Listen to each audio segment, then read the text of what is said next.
What's up guys and welcome. You are watching Fazi Fitness. So let's start this video with this 8 weeks out physique update from Michal Krizo, who is going for Prague Pro Show which is happening right after the Olympia this year. Now for all of us out there who thinks that Krizo needs bigger glutes to make his back shots more competitive, well, here is a very funny response by Krizo to all of his critics.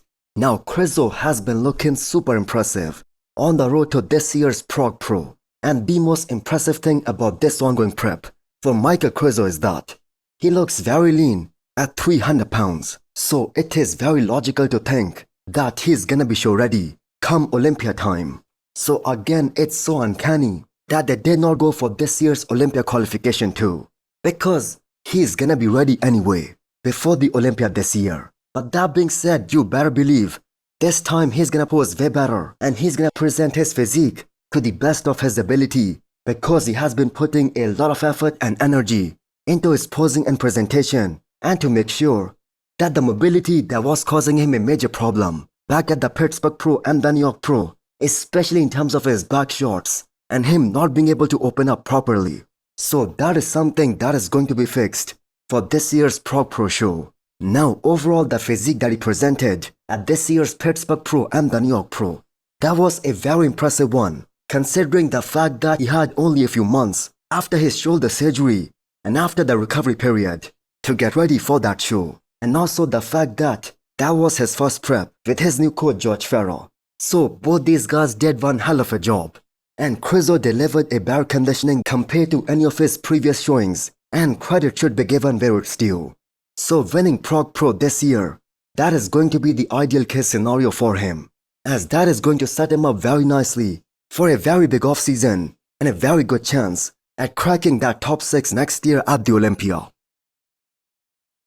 Before you scroll or blink too hard, have you subscribed yet? Please don't make me bring out the emotional blackmail. Hit that subscribe button and turn on the bell icon. It's free, it's painless, and that makes me look way cooler than I actually am. Next up, we have an update from Niall Darwin, one of the biggest rising stars in classic physique, and the kind of improvements that we saw from him from last year to this year.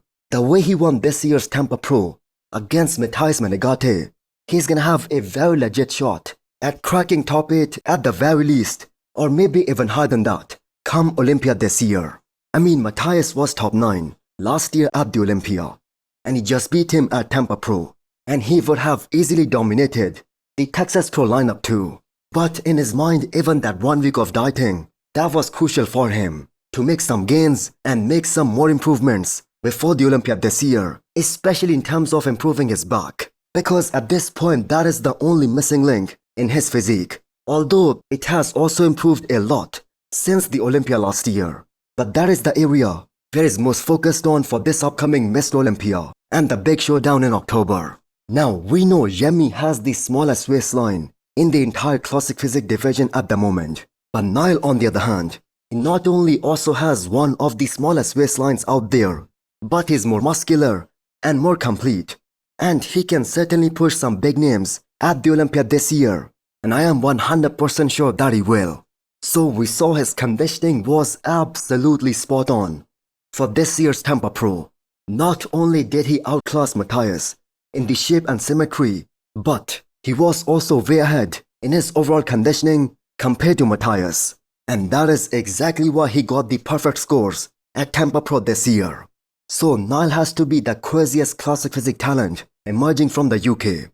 So he was able to beat 50 guys last year in classic physique at the Olympia, and he was top 11 last year, and that physique doesn't even come close to the one that we saw from him this year at Tampa Pro.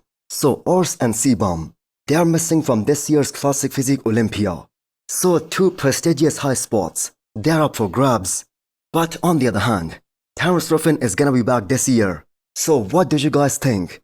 Can Niall crack top 6 in his second Mr. Olympia ever? So got to love the sportsmanship and a healthy rivalry between 2 of the favorites for this upcoming Mr. Olympia and Classic, Mike Sommerfeld and Terence Ruffin. So Terence is actually more confident that he's going to win this year's Olympia title, and he has stated that he doesn't care what the outcome is gonna be. He's coming into this year's Mr. Olympia with that attitude that he will be crowned the fourth man ever to hold that Classic Physique Olympia title. And he does have a point here on why nobody else is making such blunt statements, because they might be afraid of the consequences, because this is the age of social media, and that we all know comes with its pros and also its cons, and the fans can be very brutal, even towards their most beloved athlete, and the bigger the hype, the bigger the criticism if an athlete doesn't live up to that. Now you have to admit that bodybuilding at the elite level, that is such a difficult sport. You have to be at your all-time best, at your 100%, in that 45 minutes to 1 hour of prejudging and the finals. And that is the only window where it truly matters. And all these guys, they could do a perfect 16 weeks of prep. Every meal, every calorie accounted for, giving your 100% in the gym. And just that simple stress factor leading into the show, that can lead to those undesirable results. Just one simple variable in that peak week, like that water manipulation, that can mess up your entire prep. So do you guys agree that the Classic Physique division, that hasn't been this exciting since 2019? The year CBum versus Breon rivalry, that was in full swing, and those guys were actually very close back then. And since that year, CBum won all the one-sided Mr. Olympias, and he just walked all over the competition every single year afterwards. So you have got to give a lot of credit to both Terence and Mike. They are doing a very good job hyping up this upcoming Mr. Olympia, which is gonna be a memorable one for many years to come. So Keon Pearson's coach, Patrick Tuor, he just put up this story on his IG, and I for one do not doubt it even for a moment, because we saw Keon looked so close to the striking range in that guest posing that he did a few weeks back, plus the physique updates that we saw from Keon at about 8 weeks out.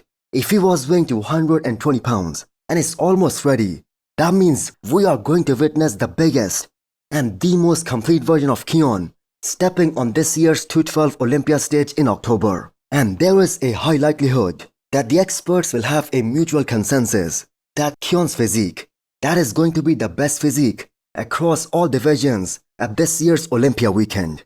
Now for the record, Keon only weighed 200 pounds on the stage last year at the Olympia. And him being 220 pounds right now, that is absolutely bonkers. Honestly, no one is even bothered about the 212 division this year anymore, since all of us already know that Keon is just going to slam the door shut on every other competitor in October. I mean, even last year he won the Olympia with the perfect scores, and he's about to create an even bigger gap between him and his competition this time around, especially if he comes in about 5 to 10 pounds heavier. So if Keon shows up looking like the best physique on the planet, then he might change his mind to switch over to the men's open bodybuilding for next year. I mean, the difference in the prize money alone between these two divisions, that is way too much to let it go and ignore, because that alone can be life-changing. Next up, we have an update from the Egyptian tank Hassan Mustafa. So the man is definitely getting closer and closer to making the announcement on what show he's doing next. So this comparison of him doing the front double biceps at his peak of season versus now, that is gonna paint a very clear picture that this guy is super lean right now. So I wish he would have maintained that same waistline over the years, the one that he had when he started his pro career. Because this kind of mass, with that small waistline and aesthetics, that would have been such a deadly combination. But there are some things which are kind of irreversible, and the waistline in bodybuilding, that is definitely one of that.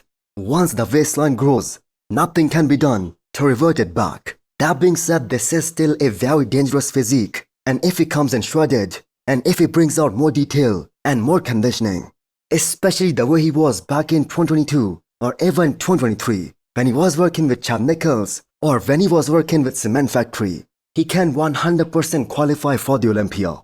So last year was such a terrible year for Hassan Mustafa, and he was off by a mile in both the shows that he did.